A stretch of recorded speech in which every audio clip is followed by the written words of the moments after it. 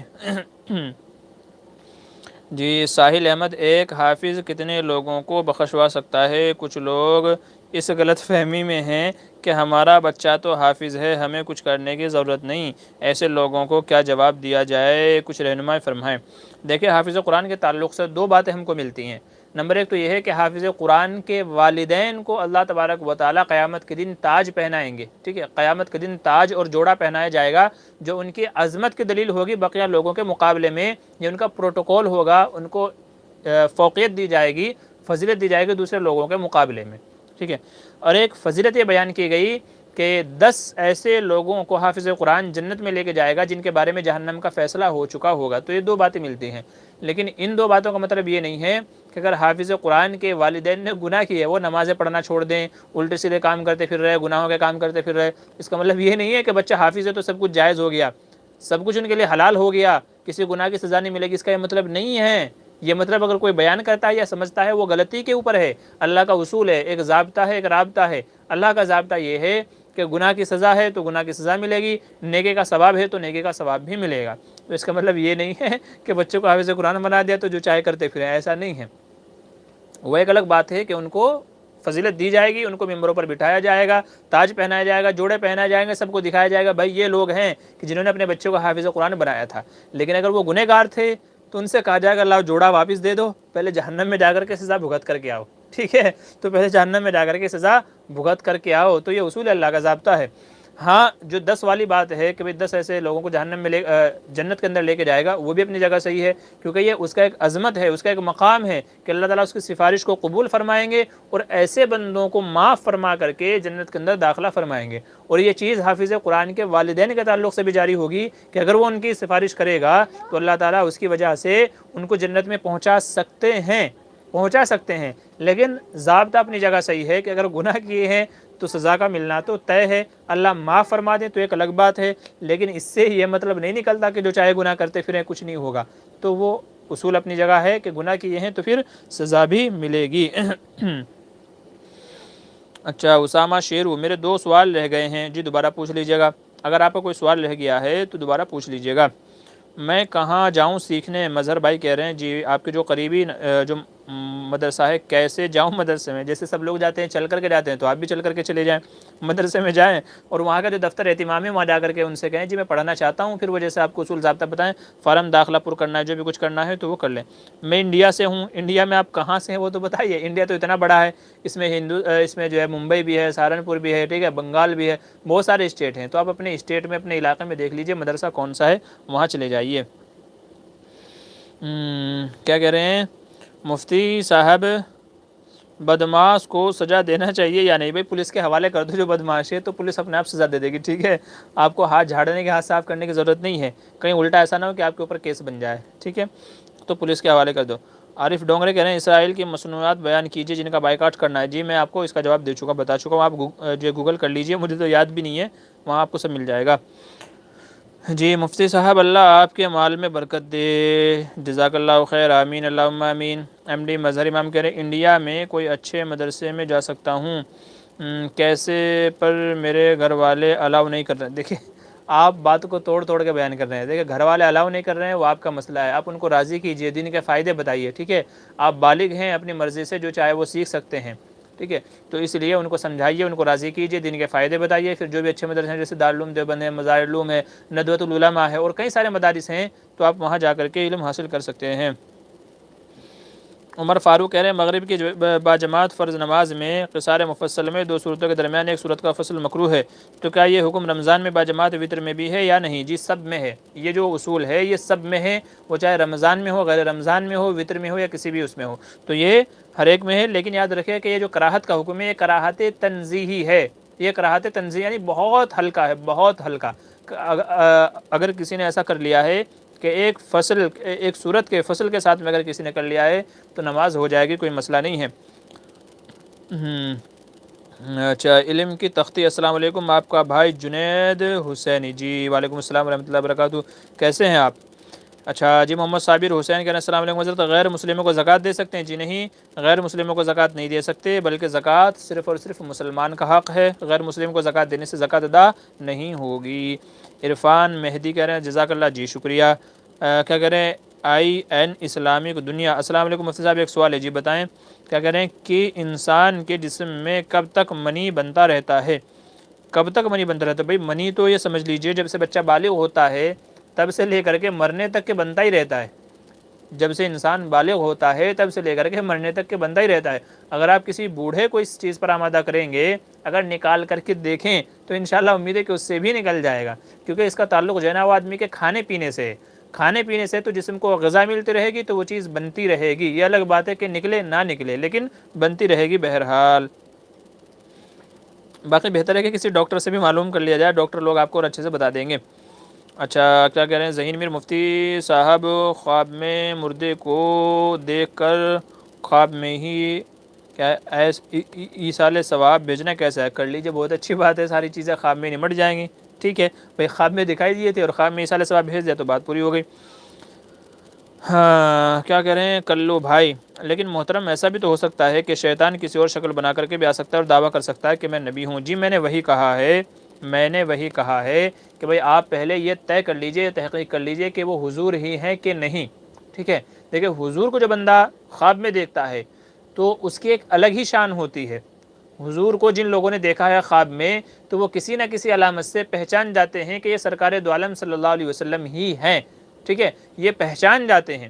اور جو جیسے آپ کہہ رہے ہیں کسی بزرگ کی صورت بنا کر کے آ کر کے کہہ دے کہ میں نبی ہوں، حالانکہ جن لوگوں نے عموماً خواب دیکھا ہے، ہمارے بڑے بزرگوں کی جن کی بھی خواب میں حضور کی زیارت نقل کی گئی ہے، سب نے یہی کہا ہے کہ ہم نے حضور کو خود سے پہچانا کہ یہ حضور ہیں۔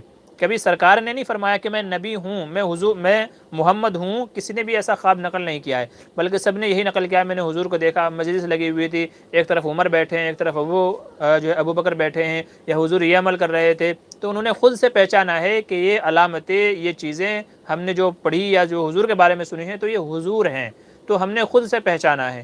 تو اگر کوئی آ کر کے خود سے دعویٰ کرے تو جہاں تک میں سمجھتا ہوں کہ پھر آپ کے پاس صحیح ہو سکتی ہے کہ شیطان کسی اور کی شکل بنا کر کے آ سکتا ہے، لیکن بہرحال اگر آپ کو حضور کے حلیے کا پتہ ہے، آپ کے بال ایسے تھے، آپ کی آنکھیں ایسی تھی، ہونٹ مبارک ایسے تھے، ناک ایسا تھا، گردن ایسی تھی، ہاتھ ایسے تھے، اگر آپ کو حضور کے حلیے کے بارے میں پتہ ہے تو انشاءاللہ پھر آپ کے لیے جج کرنا کوئی مشکل نہیں ہوگا، آپ کے لیے اندازہ لگانا اور حضور کو پہچاننا کوئی مشکل نہیں ہوگا۔ ہم جیسے گدھے لوگ جن کو حضور کی سیرت کے بارے میں پتہ ہی نہیں ہے، صورت کے بارے میں پتہ نہیں ہے، تو پھر ہم کو کوئی بھی آ کر کے بیوقوف بنا سکتا ہے۔ تو اس لیے ضروری ہے کہ ہم جس کے امتی ہیں کم از کم ہمیں اس کے حال حلیے کے بارے میں پتہ ہونا چاہیے، تاکہ خواب میں اگر آئیں تو ہم پہچان لیں کہ ہاں یہ سرکار ہی ہے، شیطان نہیں ہے۔ امید ہے بات سمجھ میں آ گئی ہوگی۔ جی کلو بھائی کہہ رہے ہیں کہ ہم مودودی صاحب کی تفسیر تفہیم القرآن پڑھ سکتے ہیں؟ بھائی علماء منع فرماتے ہیں چونکہ انہوں نے بہت ساری جگہوں پر غلط بیانی سے کام لیا ہے، جیسا کہ حضرت ابو داؤد علیہ السلام کا واقعہ ہے، سورہ صاد کے اندر میں، تو وہاں انہوں نے ٹھوکر کھائی ہے اور ایک غلط مطلب انہوں نے وہاں بیان کر دیا ہے۔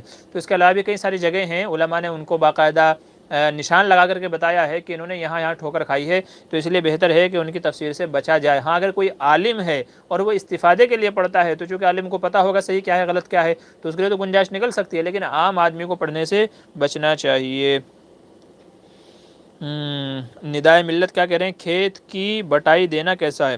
اگر درست ہے تو کون سی صورت ہے اس کی؟ محمد کبیر الدین نیپال سے۔ بھائی آدھے پہ بھی دے سکتے ہیں، تہائی پہ بھی دے سکتے ہیں۔ بھائی ایسا ہے کہ کھیتی آدھے پہ دے رہے ہیں، مطلب یہ ہے کہ کھیت میرا ہے لیکن کام اس میں آپ کریں گے، ایک شکل تو یہ ہو گئی۔ اب ساتھ میں جو اس میں جیسے دانہ ڈالنا ہے، بہت ساری دوائیاں ڈالنا ہے، وہ تو آپس میں ڈیسائیڈ کر لیں کہ وہ آدھا آدھا رہے گا یا وہ سارا کا سارا اس کا رہے گا، ٹھیک ہے، تو یہ پہلے ڈیسائیڈ کر لیں، جو بھی ڈیسائیڈ ہو جائے یہ عمل جائز کہلائے گا۔ ایسے ہی ایک تہائی پہ بھی دیتے ہیں کہ بھئی ایسا ہے کھیتی وہ بندہ کرے گا، اس میں اناج دانہ جو بھی کچھ چیزیں ہوگی وہ مالک کی ہوگی، تو زمین بھی مالک کی ہے اور جو بھی کچھ ڈالا جائے گا وہ بھی مالک کی طرف سے ڈالا جائے گا، سامنے والا صرف دیکھ بھال کرے گا، کھیتی باڑی کرے گا، تو جیسے مطلب 1/3 اس کا ہے اور باقی جو بچے گا وہ اصل مالک کا ہے، تو اس کی بھی اجازت ہے۔ عموماً ہمارے دیار میں یہی 2 صورتیں ہوتی ہیں، ان دونوں کی علماء نے اجازت دی ہے۔ اچھا مفتی صاحب، مدثر بھائی ہیں، مفتی صاحب کیا کوئی سورہ میں 3 آیت کے بعد سورہ بھول جائے تو کیا نماز ہو جائے گی؟ میں پہلے اس کا جواب دے چکا ہوں کہ جی ہاں ہو جائے گی، آپ رکوع کر لیجئے، نماز ہو جائے گی۔ ایم ڈی سعد اللہ، مفتی صاحب آپ کا واٹس ایپ کا نمبر دے سکتے ہیں اگر الگ سے کچھ مسئلہ پوچھنا ہو؟ جی ہاں، ہمارے یوٹیوب چینل میں جائیے گا، اور جو چینل کا اباؤٹ ہے، اباؤٹ، ٹھیک ہے، تو اباؤٹ میں جائیے گا، اباؤٹ میں نیچے ہمارا ای میل آئی ڈی بھی مل جائے گا آپ کو، اور ہمارا نمبر بھی مل جائے گا، اباؤٹ میں سے ہمارا نمبر لے لیجئے گا۔ فواز علی کہہ رہے ہیں حضرت کیا کہہ رہے ہیں، حنفی عید اور وطر میں رفع یدین کرتے ہیں اور عام نمازوں میں نہیں، اس کا کیا اصول ہے؟ دیکھیے نماز میں جو وطر ہے تو وطر میں بھی یہ ہاتھ اٹھانا، ٹھیک ہے، ہاتھ اٹھانا یہ بھی سمجھ لیجئے، ہاں، یعنی عید کی نماز میں بھی جو ہاتھ اٹھاتے ہیں تو وہ زائد تکبیر واجبات میں سے ہیں، اور ان کا حضور صلی اللہ علیہ وسلم سے مرتے دم تک ثبوت ہے، مرتے دم تک حضور صلی اللہ علیہ وسلم سے ان کا ثبوت ہے، اور یہی حال وطر کی نماز کا ہے۔ جبکہ عام نمازوں میں جو رفع الیدین ہے تو وہ پہلے حضور سے ثابت تھا، پھر بعد میں حضور نے نہیں کیا، پہلے ثابت تھا پھر حضور نے نہیں کیا، اس لیے ہم یہ کہتے ہیں کہ رفع یدین پہلے تھا پھر بعد میں منسوخ ہو گیا، تو ہم عام نمازوں میں نہیں کرتے، چونکہ حضور سے بعد کی جو زندگی ہے اس میں ثابت نہیں ہے۔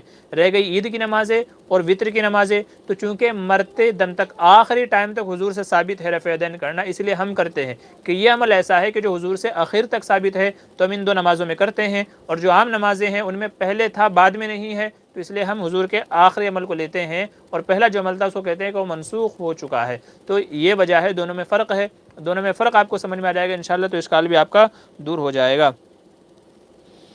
محترم نفل کی جماعت مکروہ ہے؟ جی ہاں نفل کی جماعت مکروہ ہے۔ آگے چلیے، کیا ہے، آئی این اسلامک دنیا۔ اچھا مفتی صاحب میرے والد کی طبیعت خراب ہے، آپ دعا کیجیے۔ جی اللہ ان کو شفائے کاملہ عاجلہ دائمہ مستمرہ نصیب فرمائے، صحت و عافیت والی زندگی نصیب فرمائے۔ امام امین احسن اصلاحی کی تفسیر تدبر قرآن کے بارے میں کیا خیال ہے؟ بھئی میں نے اب تک پڑھا نہیں ہے ان کے بارے میں، ان کے تعلق سے، تو اس لیے کسی اور سے پوچھ لیجئے گا جو ان کو جانتے ہوں، ان کے تعلق سے جو جن کو ان کے بارے میں معلومات ہے تو ان سے پوچھ لیجئے گا، مجھے تو معلوم نہیں ہے، تو اس لیے میں نہیں کہہ سکتا ان کے بارے میں کچھ بھی۔ جی آئی این اسلامک دنیا، مفتی صاحب آپ اپنا تعارف کرا دیجئے تو مہربانی ہوگی۔ جی بھائی ویسے میرا تعارف میرے چینل کے اباؤٹ میں آپ کو پورا مل جائے گا، میں نے کہاں سے کیا پڑھا کیسے نہیں پڑھا، باقی مختصراً آپ سے یہ کہہ دیتا ہوں، میرا نام محمد معمور بدر ہے، میں نے حفظ قرآن، عالم کورس، مفتی کورس، یہ تینوں کورس میں نے کیے ہوئے ہیں، اور مظاہر العلوم سہارنپور سے اور دارالعلوم دیوبند سہارنپور سے میں نے عالم کورس کیا ہوا ہے اور مفتی کا کورس کیا ہوا ہے، ٹھیک ہے، اور اس وقت جو ہے وہ ممبئی میں رہتا ہوں، میں جوگیشوری میں۔ یہ میرا مختصر سا تعارف ہے۔ اچھا فواز علی کہہ رہے ہیں حضرت ایک آیت کو بار بار پڑھنے سے نماز ہو جائے گی؟ مثلاً کم سے کم 3 آیت پڑھنا ہے، لیکن ایک ہی آیت کو 3 بار پڑھیں تو نماز ہو جائے گی کیا؟ جی ہاں، اگر ایک ہی آیت کو بار بار ریپیٹ کیا جا رہا ہے، بار بار دہرایا جا رہا ہے، تو بھی کیا ہے، نماز ہو جائے گی، لیکن بہتر ہے کہ اس کے ساتھ میں کوئی دوسری آیت پڑھی جائے، ٹھیک ہے، ایسا نہیں کہ آپ بس والعصر والعصر والعصر ہی پڑھتے جا رہے ہیں، ایسا نہیں، آگے کہ آپ کو کوئی لفظ بھی تو یاد ہوگا نا۔ ہاں بہرحال اگر تین آیتوں کے بقدر اگر آدمی ایک ہی آیت کو ریپیٹ کرتا ہے تو بھی نماز ہو جائے گی، چونکہ قرات کرنا پایا گیا ہے۔ اچھا اور آگے کیا کہہ رہے ہیں، عادل شیخ، سورہ ملک کون سے وقت پڑھنا چاہیے؟ عشاء کے بعد میں، سورہ ملک جو ہے وہ عشاء کے بعد پڑھنا چاہیے۔ ذہین میر کہہ رہے ہیں مفتی صاحب السلام علیکم، جزاک اللہ، جی ٹھیک ہے، شکریہ، جزاک اللہ۔ اچھا محمد حافظ کہہ رہے ہیں السلام علیکم حضرت، کیا دعائیں تجوید سے پڑھنا ضروری ہے یا نہیں؟ جی دعاؤں میں تجوید کا کوئی اصول ضابطہ نہیں ہوتا، بلکہ یہ کہہ لیجئے کہ قرآن کے اندر پڑھنے کا ضابطہ ہے، تجوید کے ساتھ میں پڑھا جائے، ورتل القرآن ترتیلا، اللہ تعالیٰ نے قرآن کے بارے میں فرمایا کہ قرآن کو ترتیل کے ساتھ میں پڑھو، تو اس لیے اگر دعائیں بغیر تجوید کے پڑھی جائیں تو بھی کوئی مذائقہ نہیں ہے۔ اچھا کلو بھائی کیا کہہ رہے ہیں، مگر رمضان میں دارالعلوم کی چھتہ مسجد اور مسجد رشید میں تو نفل کی جماعت کرائی جاتی ہے مدنی صاحبان کی اقتداء میں۔ جی دارالعلوم والوں نے اس کے اوپر نکیر کی ہے، آپ دارالعلوم سے مسئلہ پوچھیں گے تو انہوں نے منع کیا ہوا ہے کہ لوگوں کو اس میں شرکت نہیں کرنی چاہیے۔ مولانا حسین احمد مدنی نور اللہ مرقدہ کے زمانے سے یہ ان کا تفرد تھا، یہ ان کا کیا تفرد تھا، تو اب ان کی اقتداء میں آگے ان کے جو صاحب زادگان ہیں یا گھر والے ہیں وہ بھی کرا رہے ہیں، حالانکہ ان کو یہ چیز نہیں کرانی چاہیے تھی، وہ کرا رہے ہیں، تو دارالعلوم کا فتویٰ یہی ہے کہ وہ غلط کرا رہے ہیں، ان کو نہیں کرانا چاہیے۔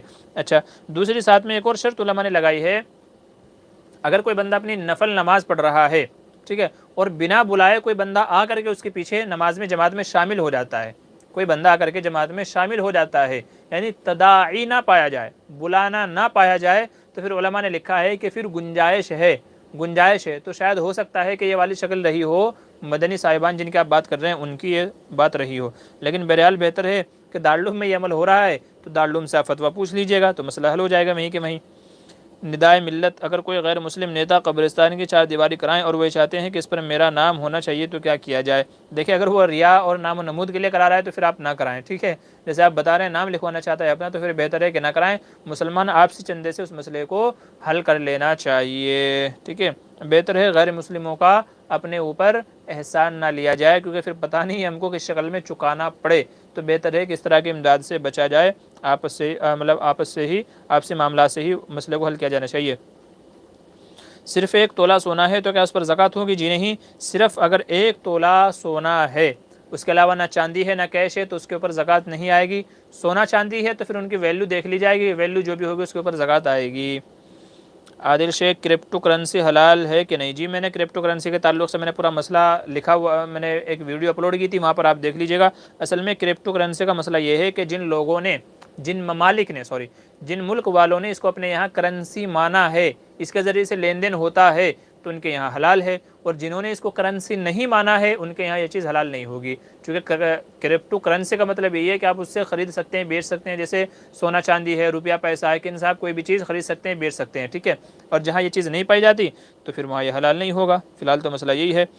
بھائی آپ لوگ سوال پہ سوال پوچھتے جا رہے ہیں، برائے کرم بس کر دیجیے گا۔ تقریباً کتنا ہو گیا ہے؟ ارے 1 گھنٹہ 21 منٹ ہو گئے ہیں، ٹھیک ہے، تو بس اور سوال مت پوچھیے گا۔